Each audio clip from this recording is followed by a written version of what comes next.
promise itong 2009, palagi na akong tatawag sa'yo, Tita Johnny. We promise to take care of each other. We promise! Value our education. I pledge to manage my time well between work and family. Nangangako akong maging magaling magtagalog ngayong taon ito.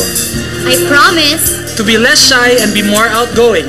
I promise to always give my best in every performance. We promise. To be a better songwriter. I pledge to love you with all my heart. I promise to live a healthy lifestyle. I promise. to eat a lot and modulate my voice. I promise To be a responsible teenager.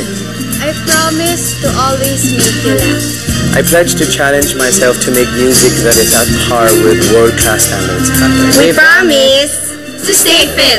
I promise that I will never forget how big and giving your heart is. I promise to graduate this March so that I can devote more time to my career. I promise na magiging conscious na po ako sa figure. Ipinapangako ko na wala akong sawang magbibigay ng inspirasyon sa mga tao. We promise Is to be more confident on stage. I pledge to bring honor to Mr. M's name. I pledge to save and not be magastos kagaya ng gusto ng tatay nating lahat. to be more independent.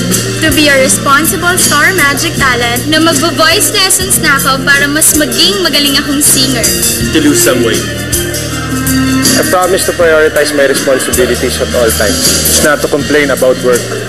I promise to be more confident. And to work with a smile. Mister, I will communicate more with you. We promise Na magiging mabuti akong ina sa anak ko at hindi ako magpapaligaw, baka pera ko lang ang mabulit. at ako po'y nangangako na panatiling maging chocolate na minahal ng mga tao at hindi magbabagong anyo bilang subiling gansang ibig. I promise to be a good son and make you proud. Because together we can fulfill our dreams. Together we are determined to we are determined to succeed. And succeed. together we will Together create a better we will future. create a better future.